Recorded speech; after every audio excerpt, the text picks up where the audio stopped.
एक private video leak झाला आणि शांतता, सहानुभूती, काळजी कशाचाही आवाज नाही आला. इंटरनेटने ते सेलिब्रेट केलं.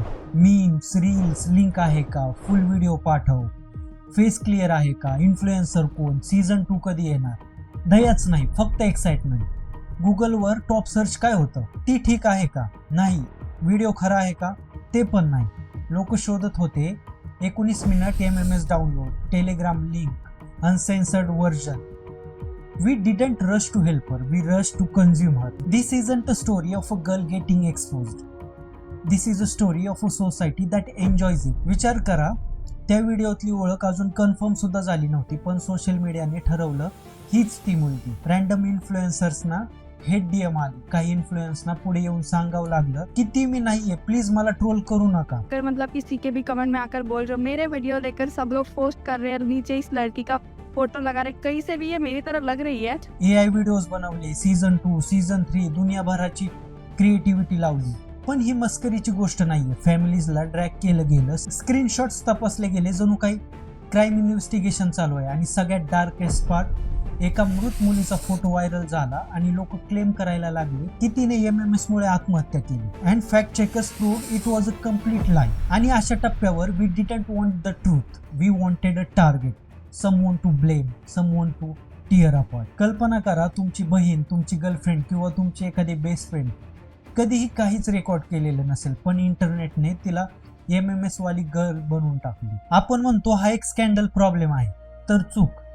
पश्चिम बंगालमध्ये 15 वर्षाची मुलगी स्वतःला संपवते AI जनरेटेड न्यूड फोटो पसरले म्हणून. ती म्हणत राहिली हे मी नाहीये, पण कुणी ऐकलं नाही. फरीदाबाद मध्ये एका कॉलेज गर्लला फेक एक्सप्लिसिट AI फोटोजने ब्लॅकमेल केलं आणि तिने स्वतःचं आयुष्य संपवलं. पॅटर्न बघा, फोटो एडिट, अफवा पसरते, इंटरनेट एन्जॉय करतो आणि एखाद्याचं आयुष्य संपतं. हेडलाईन्स 48 तास राहतात आणि ट्रॉमा तो मात्र आयुष्यभर राहतो.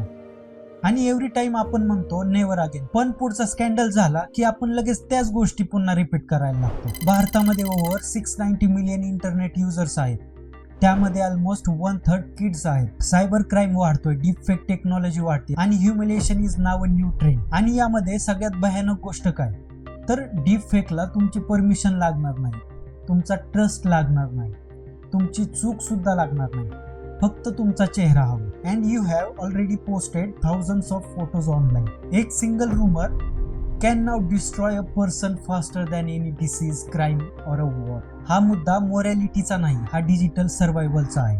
आपण म्हणतो इंटरनेट टॉक्सिक आहे, but the internet is just a screen. Search bar कोणी टाईप केला, क्लिप कोणी फॉरवर्ड केली, चुकीच्या मुलीला कोणी ट्रोल केलं, मीम्सवर कोण हसलं. स्कॅन्डल हे क्रिमिनल्स व्हायरल करत नाहीत, क्राऊड करतो. आणि त्या स्टोरीचा विलन MMS नाही, या स्टोरीचा विलन आहे curiosity without empathy. Forwarding a private clip without consent is a criminal offence in India. Not morally wrong but legally punishable. पण कायदे किती लढतील? खरा युद्ध IT ऍक्ट मध्ये नाही, मानसिकतेत आहे. एखादा लीक MMS फॉरवर्ड करणं सोपं आहे, पण त्याला पुढे फॉरवर्ड करण्यापासून स्वतःला थांबवण्यात ताकद लागते.